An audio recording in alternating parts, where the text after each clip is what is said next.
Bismillah ar-Rahman ar-Rahim.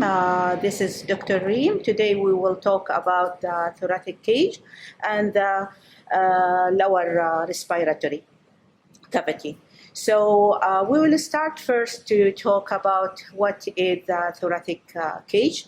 So the thoracic cage actually it's made to protect all the organs inside, such as the heart and the lungs, and also in the lower area here can protect some of the abdominal viscera, like the spleen in the left side, and in the right side it can protect the liver.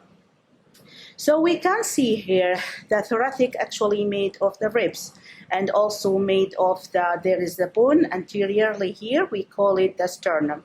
The sternum actually divided into three parts. The first part here we call it manubrium, and this the sternum body, and that's the small piece of the sternum. It's called the xiphoid process. So those actually the manubrium and the body and the xiphoid process can form the sternum.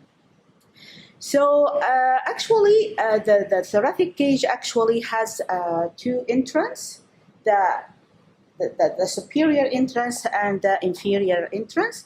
The superior, we call it the thoracic inlet, and in the lower part here, we call it thoracic outlet. So what is the boundary? If we will talk about the boundary of the thoracic inlet, it's made anteriorly by manubrium, and also it's made laterally by the first rib of the thoracic cage, and posteriorly can be made by the body of our vertebra, T1. There is actually some structure located here in the thoracic inlet. If we will look posterior to the manubrium, first structure that we can find, just imagine with me, first structure that we can find here, the vessels. So the first vessel that we can get anteriorly behind directly the manubrium, we can see the brachiocephalic vein, and behind the brachiocephalic, actually here, the brachiocephalic vein, they attach the right and the left side. This is the left side, this is the right side. They all join together to form the superior vena cava. Behind the cephalic, as we got in the cardio block, we will have our artery, the first great artery, brachiocephalic artery, here in the right side. While in the left side, we can have the subclavian and the other, the subclavian and the common carotid. First, the common carotid artery, and then the subclavian, the left subclavian.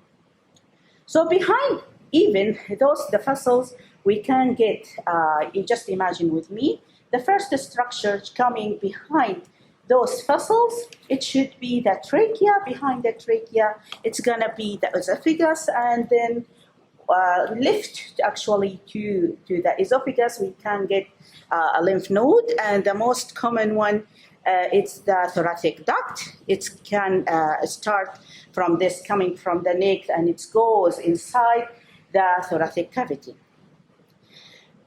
So here in this area, actually it's attached here in the manubrium. This area, we call it the supra notch. And here, this one, the first rib. So we have actually 12 ribs attached posteriorly with the corresponding vertebra. So the first rib can attach to T1, and second rib attached to T2, and so on. So we have actually 12 ribs. Those ribs, we can divide them by two ways, either by its articulation with the sternum or based on their feature. So let us now talk about the articulation. If we will divide the ribs based on the articulation, we can say we have false and true ribs. So the true ribs, actually, they attach directly with the sternum by their cartilage. So we have here the intercostal cartilage attached with the ribs to the sternum. So from 1 up to 7, 1, 2, 3, 4, 5, 6, 7, those we call them true ribs. That's why, because they attach directly to the sternum by the intercostal cartilage. While the other wrist from 8 up to 9, so we can say this is 1, 2, 3, 4, 5, 6, 7. This is true. And then from here, 8, 9, 10, 11, and 12. Those we can call them false. That's why, because they don't articulate directly, they don't have their own intercostal cartilage, but they articulate to the cartilage above to the ribs, to the other ribs above of them. So they don't articulating directly to the sternum by their own intercostal cartilage. They attach first to that intercostal cartilage, to the 7, and then this attach them to the sternum. So this is for the 7, for the 8, 9, and 10. Those 3 ribs, they attach actually to the cartilage that related, corresponding to the rib number 7.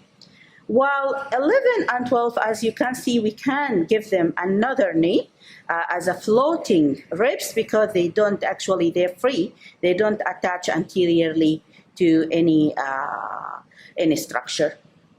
They just attach posteriorly to their corresponding vertebra. So this is very important, that also we have to know about the second here, this ribs, the second ribs. It's attached between the manubrium and the sternum body. So in here, this structure, we call it the angle, sternal angle, which is formed between the manubrium and the sternal body. So this actually, the second rib attached to this area. So it's very important that you can identify in your body where is the location. It's very clear. If you can look to your body, you can find and identify this area. If you got it, so that's mean you can actually, you will make sure this area or this part, this side, it's gonna be the second rib. If you will know where is the second rib, that's mean you can understand and you can actually identify the space, the intercostal cartilage, the second intercostal space. So it's very important that to identify this area. That's, for example, for a clinical part. The application process.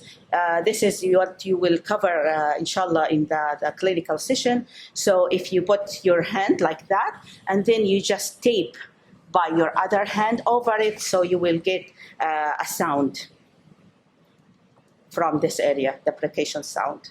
And you will know that more in detail with the clinical session. So it's very important that this sound, you can get it here, very clear, because this area, it's if you look behind this area, you can get the lung, and the lung actually it's filled with the air. So it's very clear that you can hear a sound. So this area actually it's can give you that resonance sound because it's filled with the air. While, for example, if you tap over this side here, over the liver, you can get a dull sound. I want to show you also another structure just to identify the rib clearly, but first we want to give you the other classification of the ribs. So first we classified the ribs based on their articulations. The other articulation also, classification for the ribs, it's gonna be based on the feature. So we can call it typical and atypical. Typical, we can see here, for example, we just start from the third rib, 3, 4, 5, 6, 7, 8, 9. Those from the third to the 9th rib, they all have the same feature. Okay, that's why we call them, we give them the name as typical. So this is the first. like here. For example, this rib, the third rib. So what is the feature, the typical feature for the rib? Actually, we will get third one as an example. It has anterior end. This is anterior end, which like that can attach here to the intercostal cartilage, and it's for the costal joint, intercostal joint. So this is anterior. Actually, because this is a plastic model, it's not a real, but in the real model, it should be concave. It should be like that. So this will allow the cartilage to insert inside and fix to it. And actually, the second thing here, so that the first quarter of the rib, then we will have a shift to the posterior of the ribs, but because again, this is not a real, this is just a plastic model, so we can't get, it's impossible actually, unfortunately, to get the whole feature for the ribs. Also, if we look, just imagine with me here in the lower, we have a border, again, we have two borders, superior border, inferior border. In fact, with the ribs, we can get here in the lower, it should be sharp, and it's make like a costal groove. Costal groove, this is to allow the vessels and the nerve to run through it. So we will start the structure as a vein. So V, it's from vein, then A, artery, then the nerve. All those structures should run through this groove. As you can see here in the edge of the, to the ribs, we can see apart a little bit of the groove.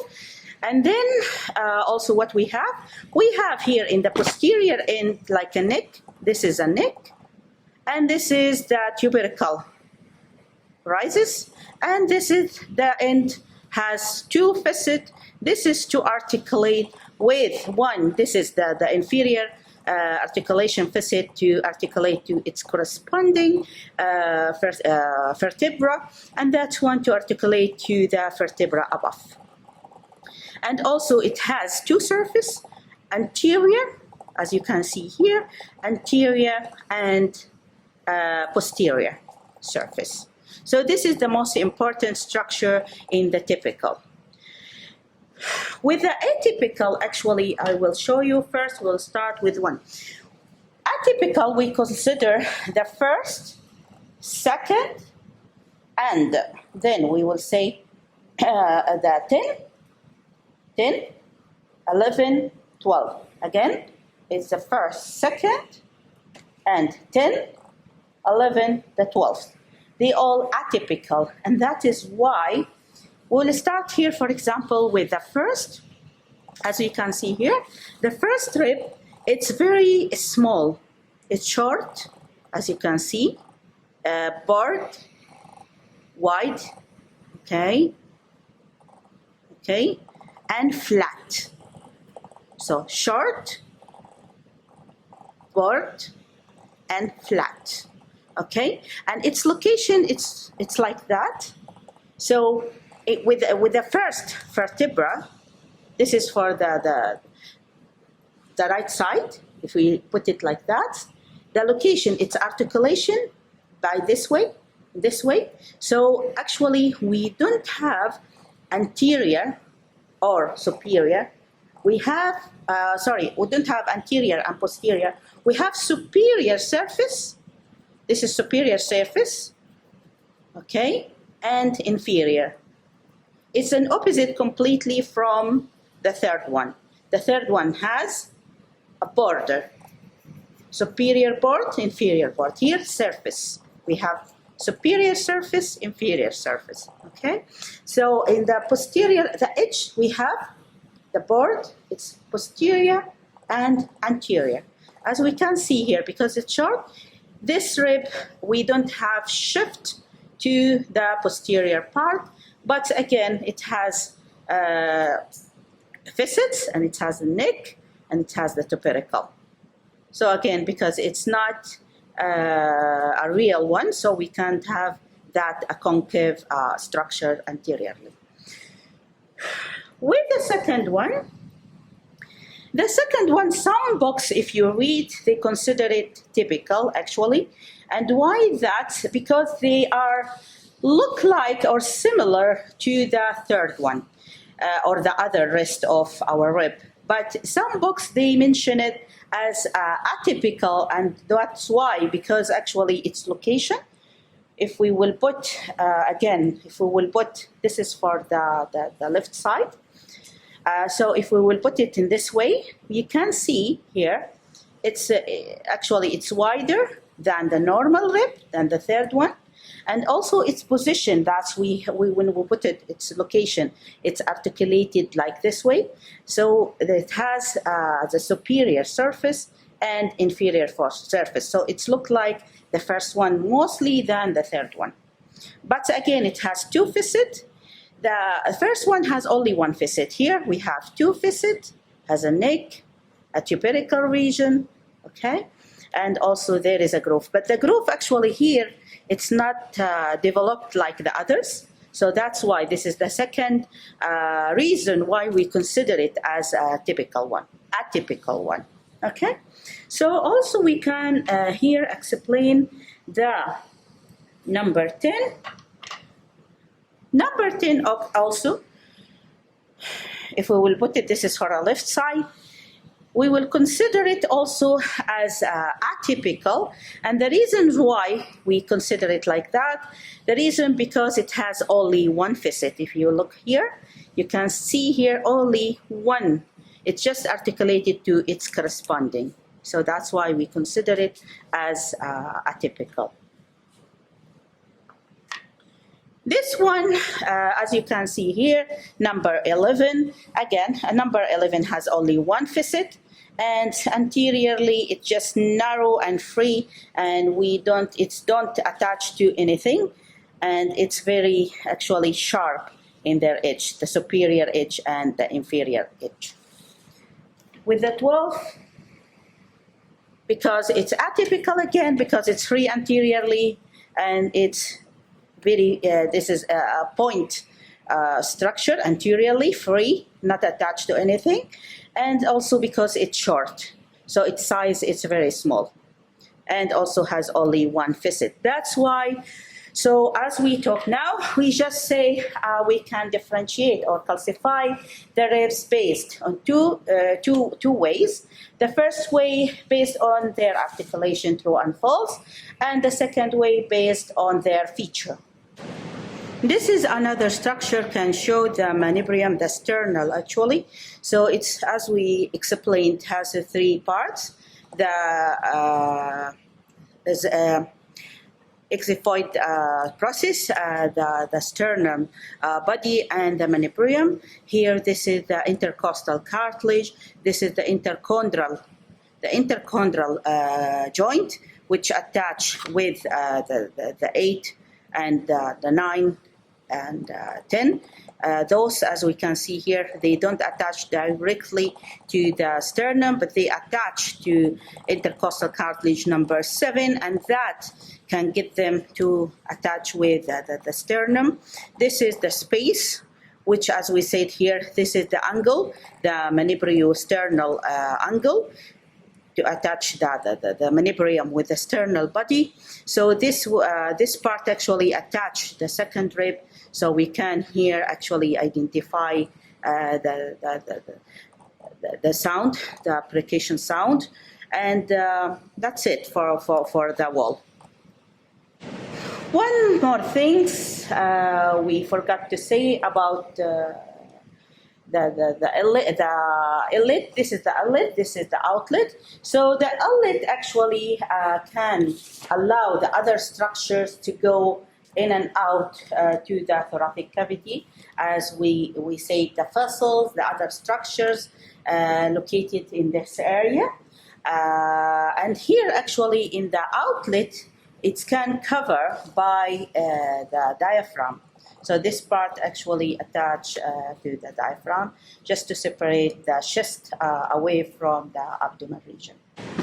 So we talked about the bone, and now let us just a little bit, I know you will say it's not an escape plot, but we need actually to know the attachment and the muscle that surrounds. So the muscle actually, it can give more even support to the thoracic cavity. So we have three types of the muscle actually here, surround the cage to give more support and to allow us, can actually help us during the inhale and the exhale.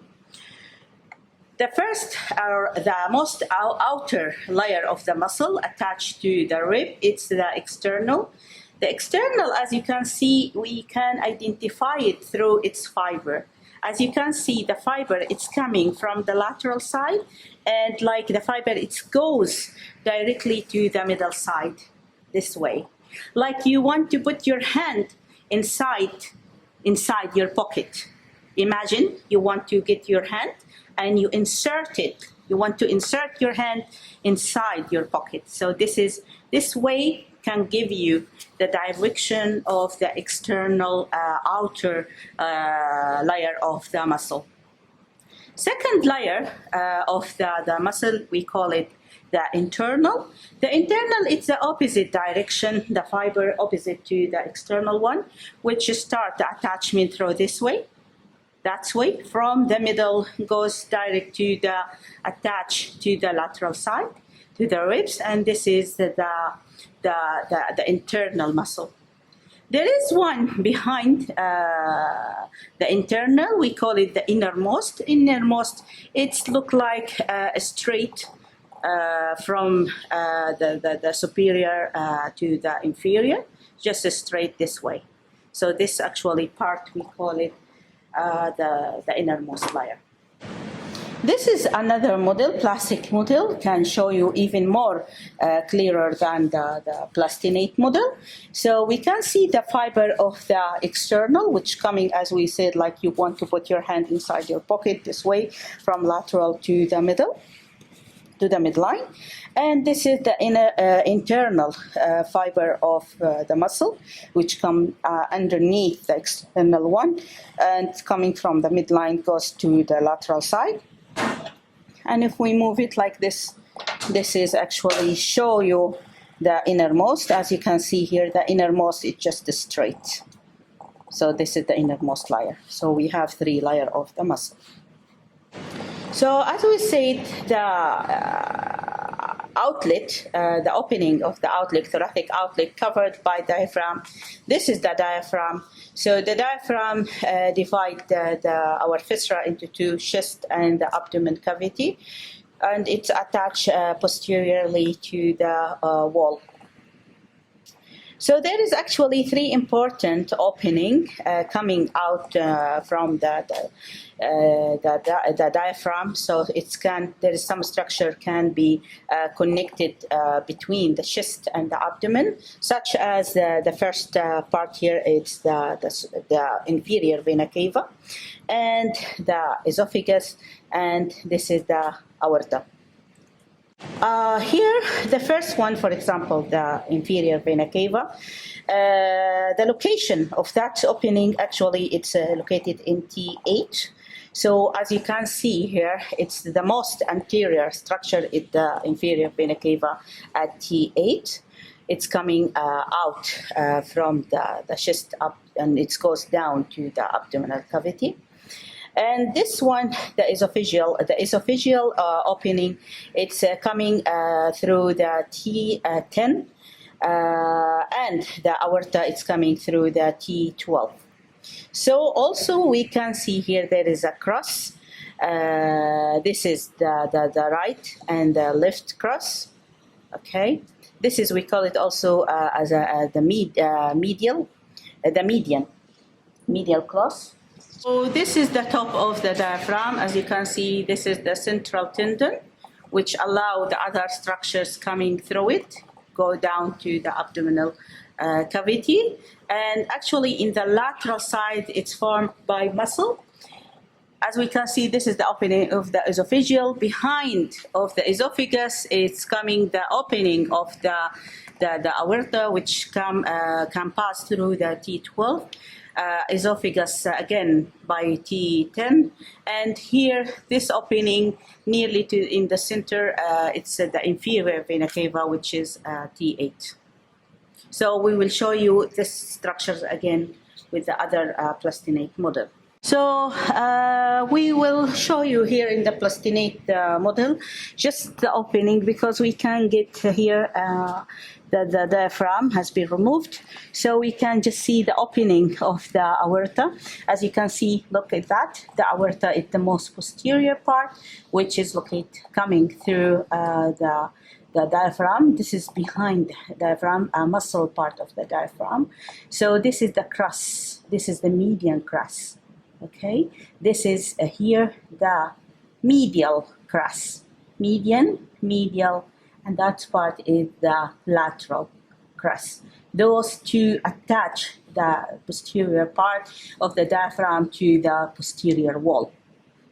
Okay, so this is the opening, this is the aorta which is T12, this is the esophagus, T10, and here, can you make a zoom please here? You can see where am I?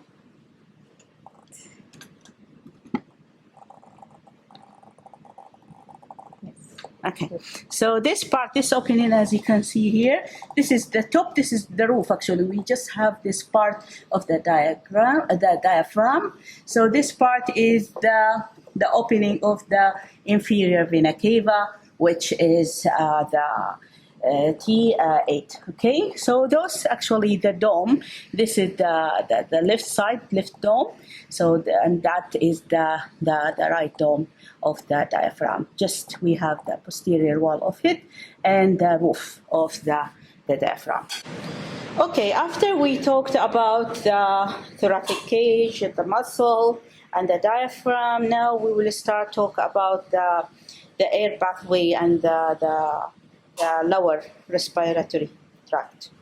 So first, as we all know, the first part of the lower respiratory, it starts from the thyroid cartilage, this one, and then the coracoid cartilage, which is located in C6.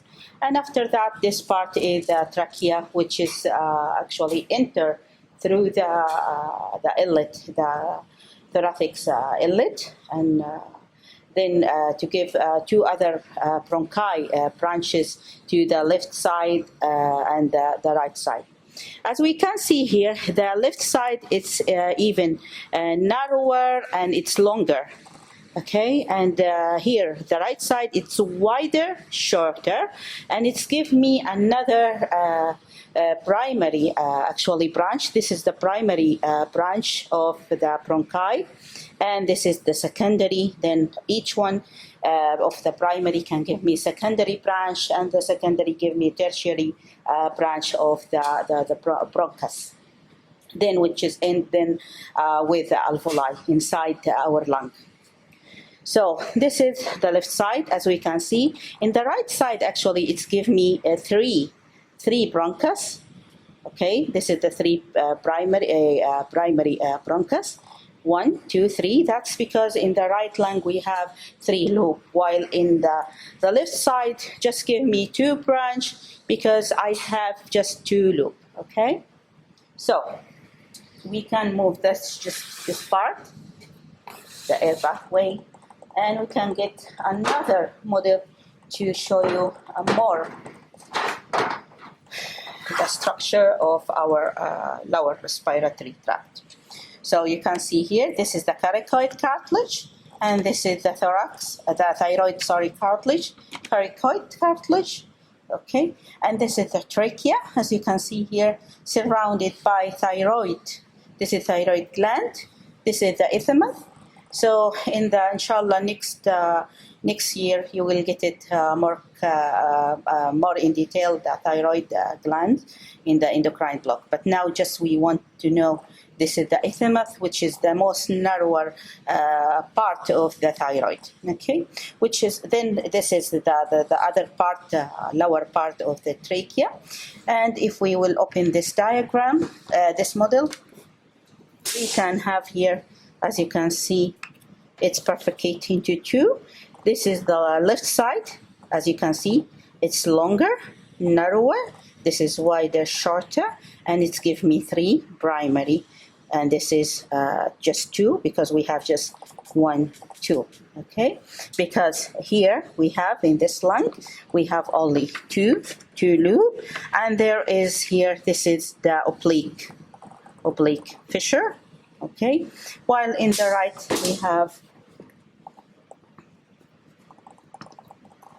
we have 2 fissure, this one, the transverse and the oblique. Okay, so this is, we have 3 superior, middle, and the inferior part.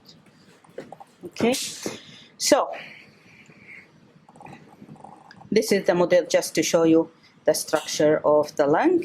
Most important, as you can see, the lung in the left side is even smaller, and we have here a notch. This part we call in here, it's cardiac notch, and that's because of the location of the heart apex, because it's located in the left side. That's why we have a cardiac notch.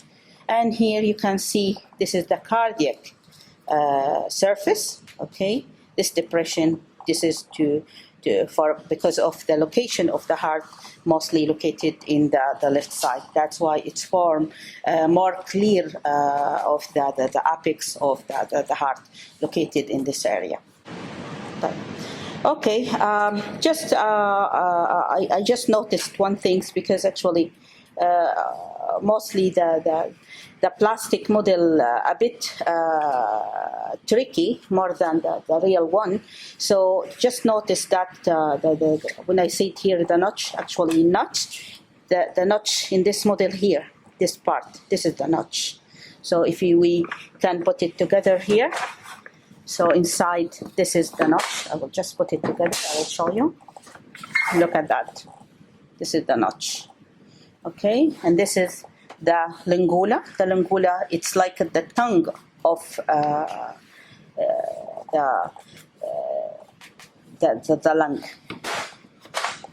But anyway, we can see it here more clear in the real one. So as you can see, the notch, actually it should be, you can see it here from the surface. So this is the notch, this is the cardiac notch, and this is the lingula. Okay, the lung tongue, lingula, and the notch. Okay, so also the most important structure we can see inside our lung, the hilum. Okay, this is the hilum. First, let us know what is the surface of the lung. We have costal surface. We have, this is costal surface, and this is mediastinal surface.